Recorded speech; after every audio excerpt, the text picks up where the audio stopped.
देखनी ब्लॉग में सबका हार्दिक स्वागत है। सबके मंगल भक्ष की कामना के परिणाम स्वरूप दोस्तों, आज भगवद गीता के सार के स्वरूप में दोस्तों, भगवद गीता में आज परीक्षित की रक्षा और कुंती के द्वारा भगवान की स्तुति और युधिष्ठिर की का शोक क्यों मनाया गया, यानी गर्भ में परीक्षित की रक्षा भगवद गीता में इसका अध्ययन है, समीक्षा है, इसका वर्णन है। तो गर्भ में परीक्षित की रक्षा कुंती के द्वारा भगवान की स्तुति और युधिष्ठिर का शोक के विषय में हमको किस प्रकार की प्रेरणा मिलती है। भगवान श्री कृष्ण ने अपनी लीलाओं में पांडव और कौरवों के बीच का जो छोटे छोटे प्रकरण हैं दोस्तों, उसी के परिणाम स्वरूप आज के प्रकरण में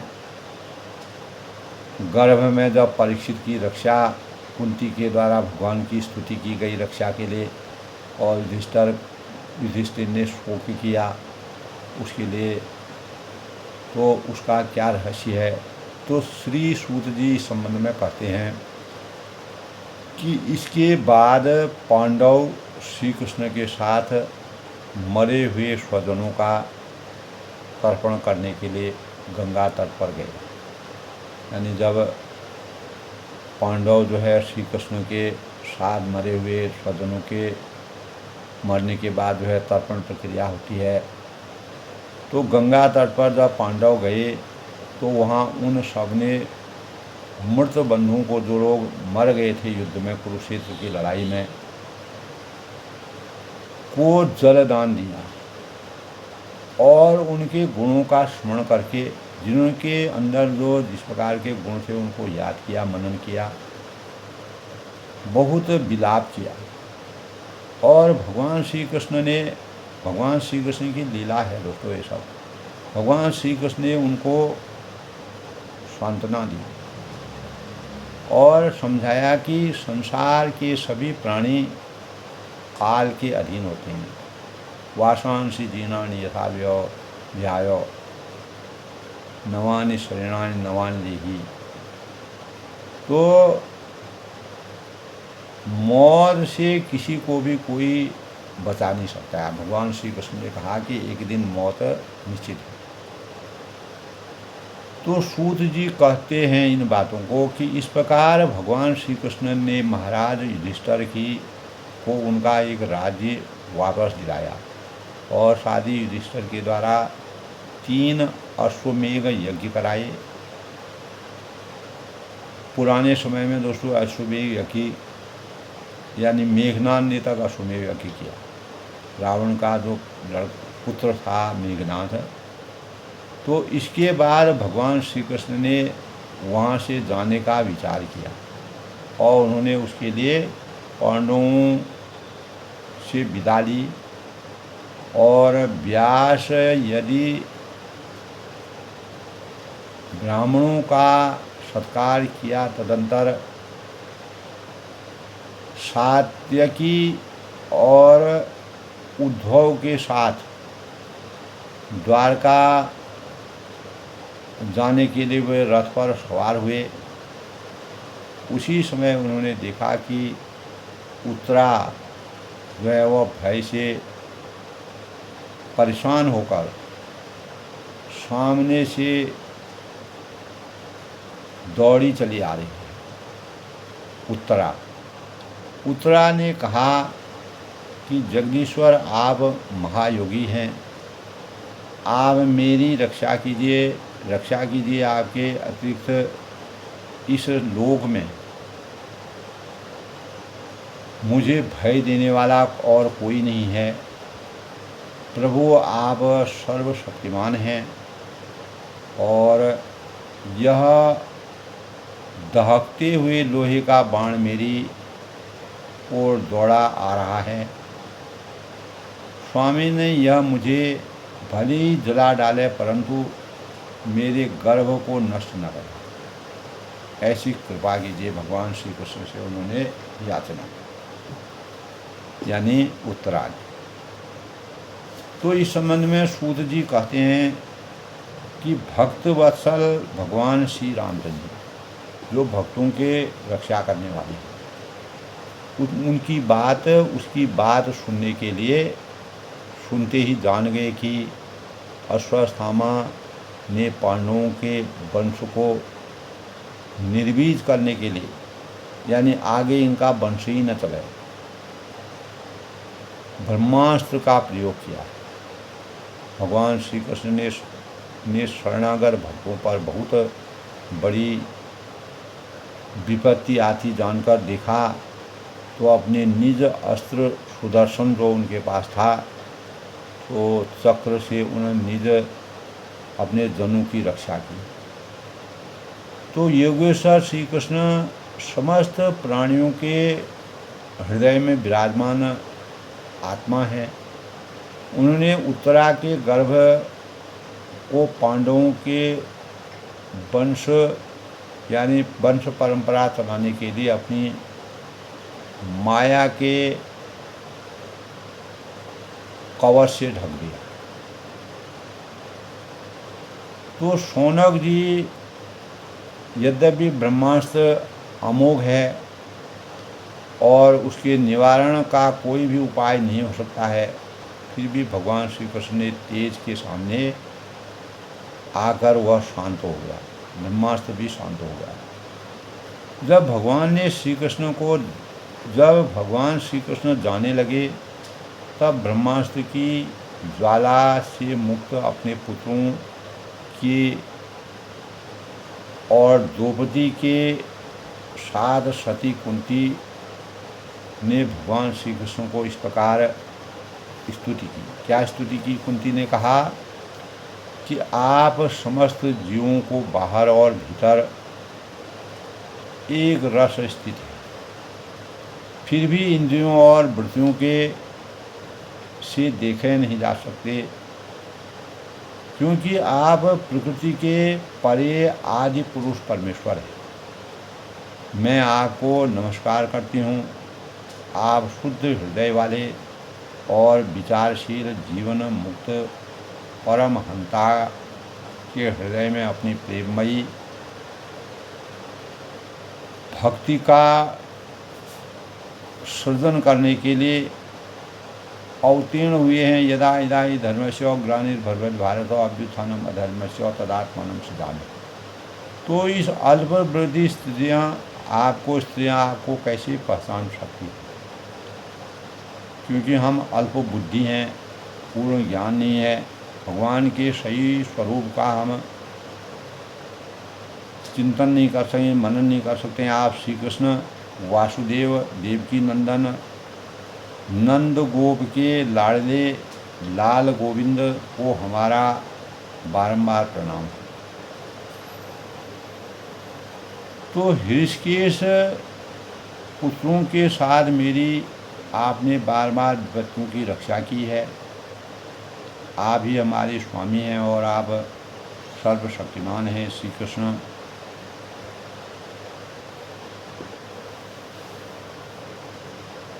कहाँ तक गिनाऊँ, कहाँ तक गणना करूँ? विष से लाक्षाग्रह जो था कि भयानक आग से दुष्टों की द्युत सभा से, वनवास की विपत्तियों से और अनेक बार के युद्धों से, अनेक महारथियों के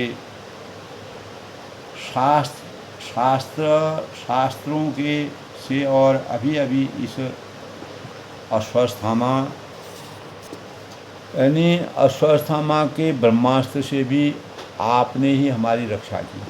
जब अश्वत्थामा ने ब्रह्मास्त्र चलाया था तो उसमें आप ही हमारी रक्षा करने वाले थे। तो जगत गुरु हमारे जीवन में सर्वदा पद पद पर, हर पद पद पर विपत्तियां आती रही, क्योंकि विपत्तियों से ही निश्चित रूप से आपके दर्शन हुआ करते हैं। और आपके दर्शन हो जाने पर फिर जन्म मृत्यु के चक्कर में यानी धर्म अर्थ काम मोक्ष की प्राप्ति हो जाती है। तो आप ही कैवल्य मोक्षी, हमेशा के लिए मोक्ष के आधिपति हैं, मोक्ष की को प्रदान करने वाले हैं।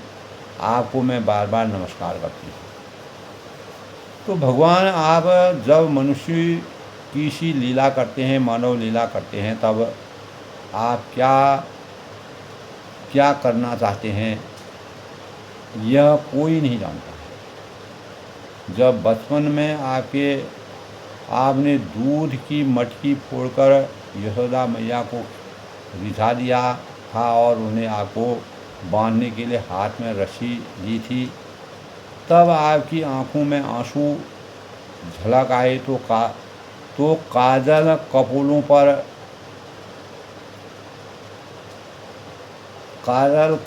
कपोलों पर बह चला था और नेत्र चंचल हो रहे थे और भय की भावना से आपने अपने मुख के नीचे की ओर झुका लिया था। आपकी उस दशा का, लीला का, छवि का ध्यान करने में मोहित हो जाती है। तो भला जिससे भय भी भरा मानता है, उसकी यह दशा आपने अजन्मा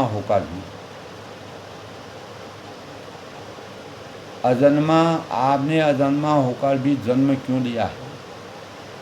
इसका कारण बतलाते हुए कोई महापुरुष यूँ कहते हैं कि जो लोग संसार में अज्ञान, कामना और कर्मों के बंधन में जकड़े हुए होते हैं, पीड़ित हो रहे हैं, उन लोगों के लिए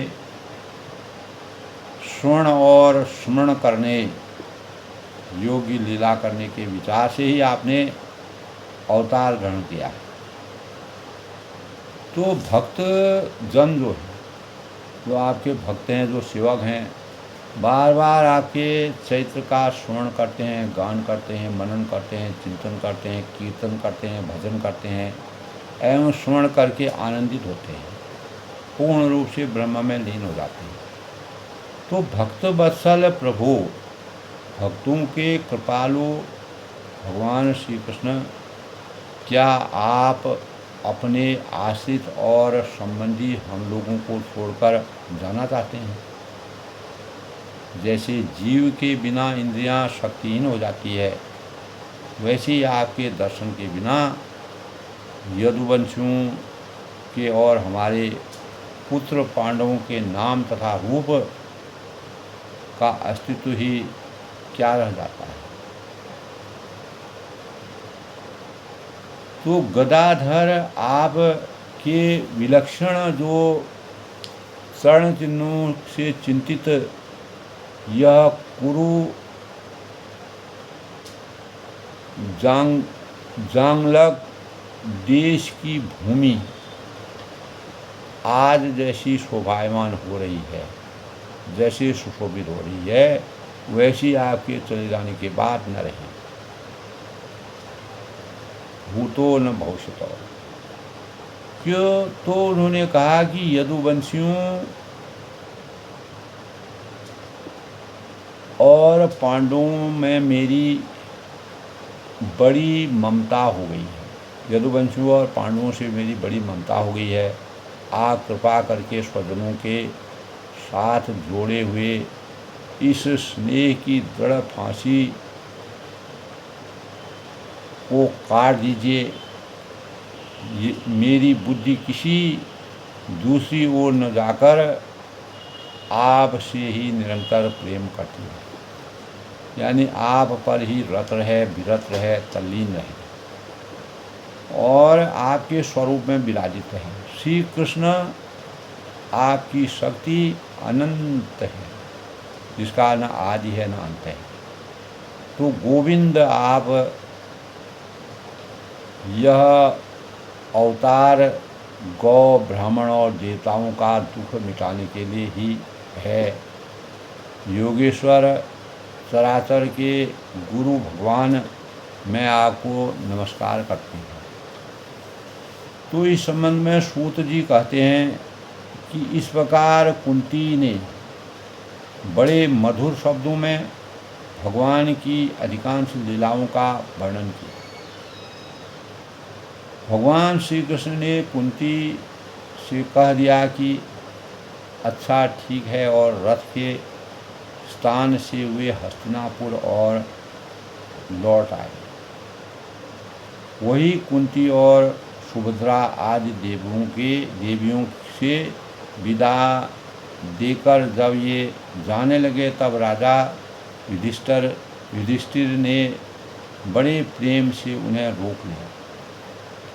तो राजा युधिष्ठिर को अपने भाई बंधुओं के मारे जाने का बड़ा शोक हो रहा था, दुख हो रहा था।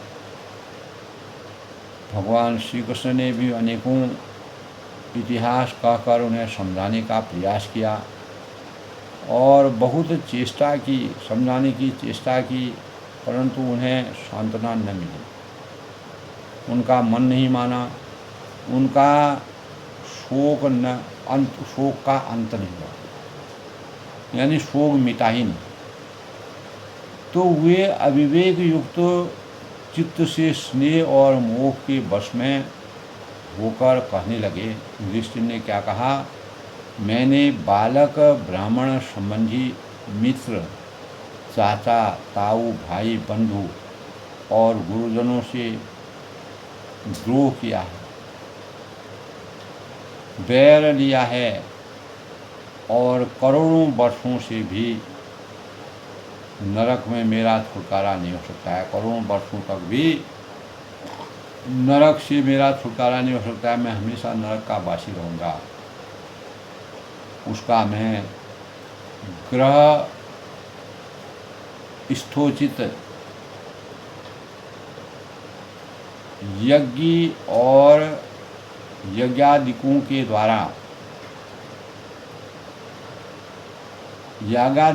द्वारा मार्जन करने के समर्थ नहीं। तो जैसे कीचड़ से गंदला जल स्वच्छ नहीं किया जा सकता है, वैसे ही बहुत से हिंसा बहुल यज्ञों के द्वारा एक ही प्राणी की हत्या का प्रायश्चित नहीं किया जा सकता है। कहाँ हजारों प्राणियों की हत्या का प्रायश्चित। इसलिए अहिंसा परमो धर्म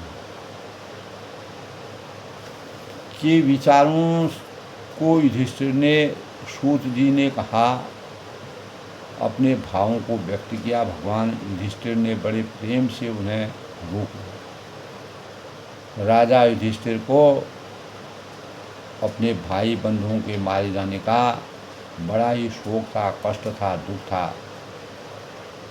भगवान श्री कृष्ण ने भी अनेकों इतिहास कहकर उनको समझाने का प्रयास किया।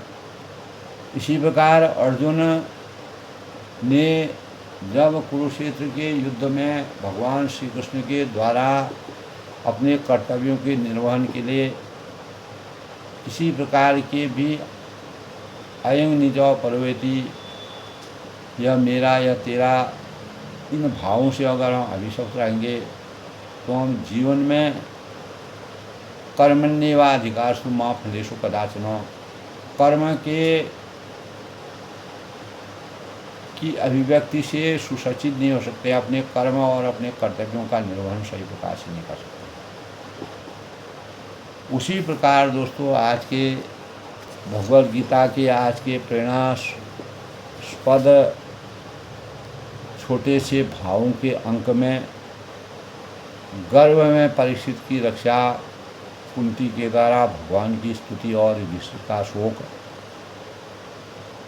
किस प्रकार से श्री सूत जी कहते हैं और कुंती ने क्या कहा और ने बार बार क्या कहा।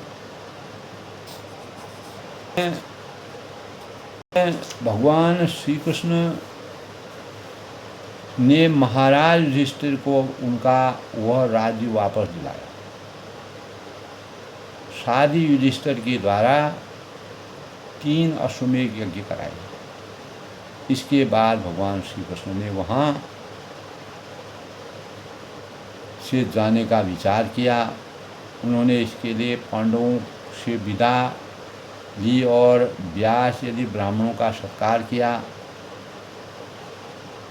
तदंतर सात्यकी और उद्धव के साथ द्वारका जाने के लिए रथ पर सवार हुए। उसी समय उन्होंने देखा कि उत्तरा भय से विह्वल होकर सामने से दौड़ी आ रही है।